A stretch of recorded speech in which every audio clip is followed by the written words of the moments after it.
Welcome back. Today, let's start with international news. Daniel Ortega has taken the step that, for years, many believe was inevitable. Yet, one that has still been hidden behind a thin institutional fragment, announcing that Nicaragua will no longer hold elections. The declaration made during the 47th anniversary of the Sandinista Revolution was more than a political statement. It amounted to a public admission that the government no longer intends to justify its authority through the ballot box. For years, international organizations and opposition leaders have described Nicaragua's election as contests lacking genuine competition. Now, even the appearance of electoral legitimacy is no longer considered necessary. At 80 years old and standing alongside his wife and co-president Rosario Murillo, Ortega defended the decision by arguing that it would prevent its political opponent from exercising power.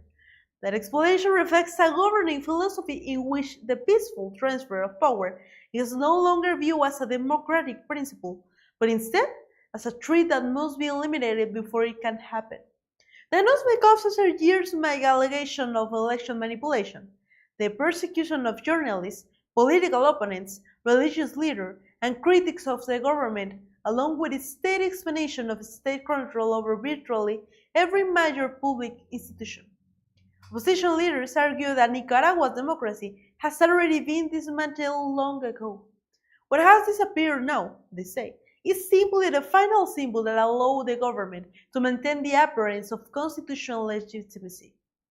Felix Marandigua, a former president candidate now living in exile in the United States, said Ortega's remarks confirmed that the mask has finally come off and that any hope of political change through free and fair election is no longer realistic as long as Ortega maintains control of the state. He also warned that the government could still preserve an electoral fragate by allowing allied politicals to participate in order to create the illusion of political pluralism. Ironically, the speech also revealed an Ortega who appeared physically frail, yet politically more determined than ever to tighten his grip on power. Because when a government stops seeking legitimacy through the vote and begins relying solely on control to justify its authority, it is no longer simply a weakened democracy.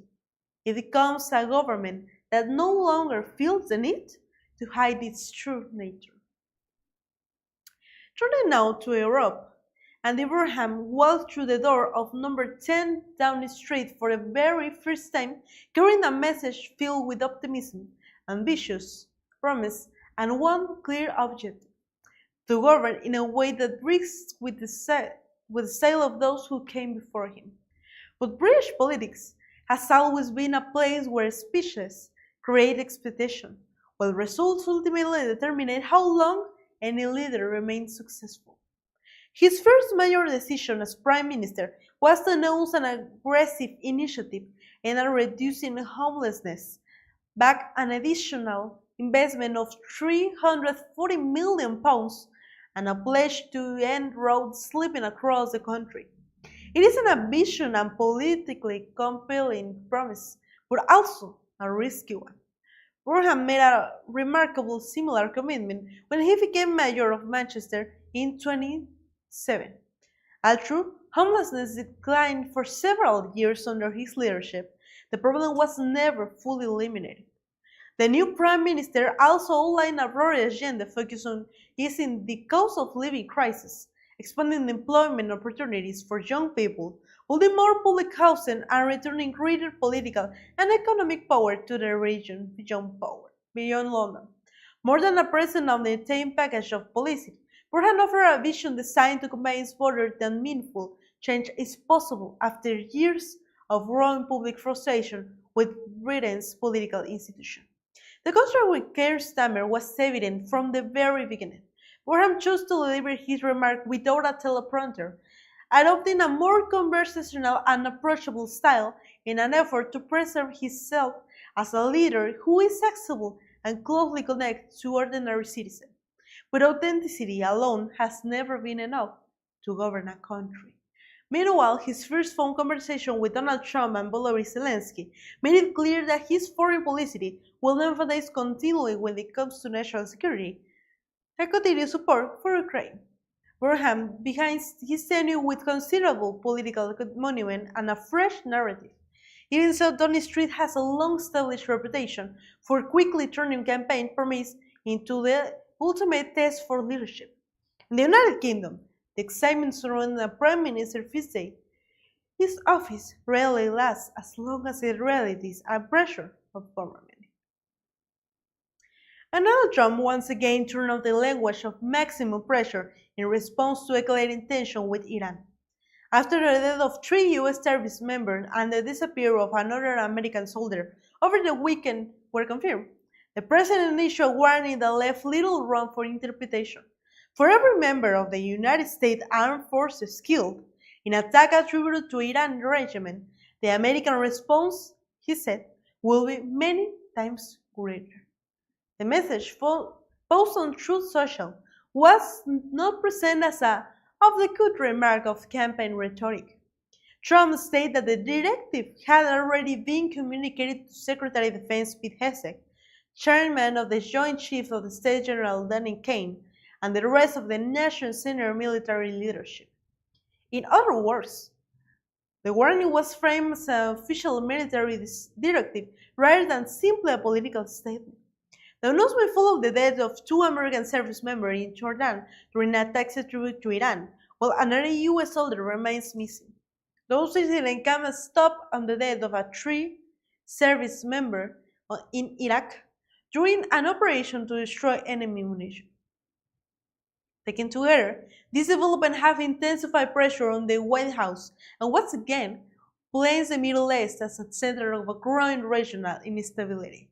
Trump is scheduled to travel this Tuesday to Dover Air Force Base in Delaware to receive the remains of the fallen services members, a ceremony that carries profound symbolism and is often used to send a message both to the American public and the international community.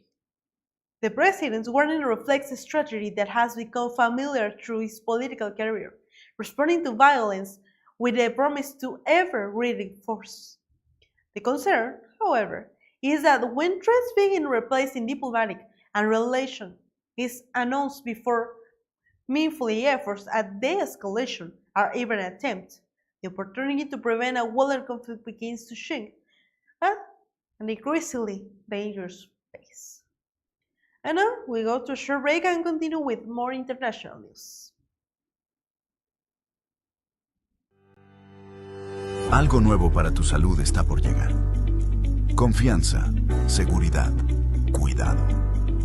Muy pronto descubrirás por qué en Oisha sí hay lo que buscas.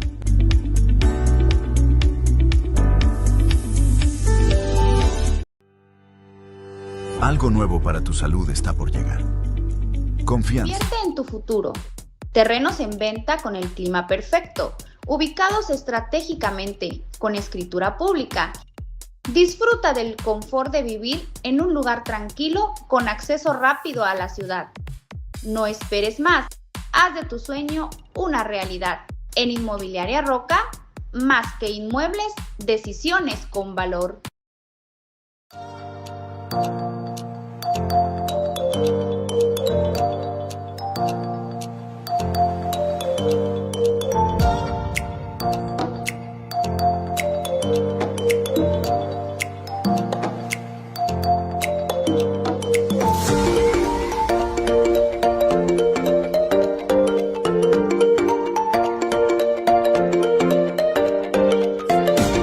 No se olvide que tenemos una cita en punto de las 8 de la mañana y posteriormente a las 9:30 para nuestro noticiero completamente en inglés. Soy Ana Acevedo y no olvide que esto es ContraPeso Noticias. ¿Listo para construir el futuro que deseas? En el Instituto Hispano Jaime Sabines te ofrecemos desde maternal, preescolar, primaria, secundaria, preparatoria, licenciaturas y maestrías. Instituto Hispano Jaime Sabines, formando valores para toda la vida. Hace Impacto tiene la solución más sencilla y rápida que te puedas imaginar. Olvídate de complicaciones y maquinaria pesada. Con nuestro increíble asfalto en frío, Solo necesitas de 3 herramientas básicas: una escoba para limpiar, un pisón para compactar y una palabra de edición para transformar tus vialidades. Así de fácil, en cuestión de minutos, ese molesto bache que te hacía perder tiempo y arriesgaba tu vehículo desaparecerá para siempre. La calidad duradera que Hace Impacto te ofrece es nuestro mayor compromiso. Queremos que disfrutes de caminos lisos y seguros sin largas esperas ni costosas reparaciones. Es tiempo de experimentar la magia del asfalto en frío de Hace Impacto. Para conocer más sobre esta solución revolucionaria y devolverle la fluidez a tus calles, contáctanos ahora mismo vía WhatsApp al 981-829-0201. Tu camino libre de baches está a un mensaje de distancia. Soy Monserrat González y te invito a sintonizarnos en punto de las 8 de la mañana porque estamos transmitiendo en vivo a través de Facebook, Instagram y YouTube. Recuerda que nosotros somos ContraPeso Noticias. En el Instituto Hispano Jaime Sabines acompañamos a tus hijos desde sus primeros pasos hasta su formación como jóvenes responsables y preparados. Aquí se construyen metas, sueños y decisiones importantes. Inscripciones abiertas. Escríbenos al 961-252-6507 o comunícate al 961.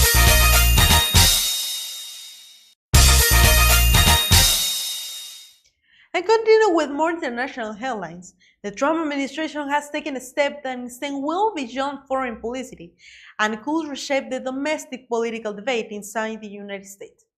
Secretary of State Marco Rubio unveiled a 100-page report accusing Cuba of spending more than 6 decades promoting a strategy of political infiltration, recruiting a left-wing activism, and encouraging leftist terrorism with the United States itself.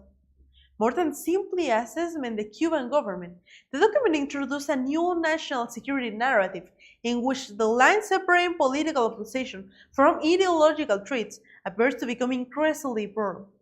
According to the report, the Cuban Revolution's success and influence in left-wing political movement through both Latin America and the United States. It links organizations, activists, labor unions, and public figures to a large Cuban influence network, and even referenced American politicians, and advocacy groups that have supported in the U.S. embargo against the island. Mexico is also mentioned already in a location where left-leaning organizations have allegedly met with a Cuban official and where, according to the report, the presence of suspect Russian intelligence operation has contributed to diplomatic tensions. At the same time, the document has also drawn attention for what it leaves out. It makes no mention of the long-standing U.S. embargo against Cuba, the Bay of Pigs invasion, or the numerous assassination attempts carried out against Cuban leaders through the Cold War. Instead, the historical narrative is present almost entirely from one perspective, giving the impression that the ideological confrontation both began and ended exclusively in Havana. Concerns about the report surfaced almost immediately. Miles Taylor, a former Department of Homeland Security official, warned that the strategy could eventually become a direct mechanism for targeting progressive organizations inside the United States by accusing them of providing material support to groups designated as terrorists. Although the State Department rejected that interpretation and reaffirmed its commitment to protecting freedom of speech, an important question remains unanswered. When an ideology begins to treat them primarily as a national security matter, and where does the fight against extremism and where the criminalization of political dissent began? And before we wrap up our international coverage, here's one more story. The line separation national security from press intimidation appears to be growing increasingly thin in the United States. The Trump administration has not only intensified its investigation into the New York Times reporter who published information about the security capabilities of the new Air Force One, it is also seeking access to the phone records of members of their families, including the mother of one of the reporters and the partners of 2 others. At this point, the question is no longer simply what information the government was trying to uncover, but how far it is willing to go to identify the people who provide it. the Department of Justice issues subpoenas seeking phone calls and text messages recordings belonging to journalists and individuals with their personal circle. Federal prosecutors also attempt to couple several reporters to testify before a federal grand jury. The investigation followed a series of reports published by the New York Times detailing internal concern with the U.S. government regarding the aircraft donated by Qatar that is now being used by the president. The newspaper argued the federal authorities violate their own internal guides governing investigation involving journalists that has accused the government of acting in bad faith by attempting to intimidate reporters and discourage future investigation reports. Even more troubling, according to the publication, is the fact that some of the request phone records date back to January 1st, months before the article in question were ever published. If the investigation was truly insane to identify a specific leak, critics ask, why expand the time frame and invest the investigation to family members who had no involvement whatsoever in their reporting? The White House declined to comment referring all question to the Department of Justice, which also has no response publicity. For now, the subpoenas remain on hold while a federal judgment determined whether they are legally valid. Democratic government unquestionably has a legitimate responsibility to safeguard sensitive national security information. But when the response to an uncomfortable news report involves tracking journalists, expanding the investigation to include their loved ones, and attempting to determine who is communicating with whom, the debate is inevitable, moves beyond national security alone. It becomes a broader conversation about freedom of the press, personal privacy, and the limits a government is willing to cross when public information no longer works on its favor. Thank you for staying with us. Remember, I'm Ana Acevedo, and this is ContraPeso Noticias.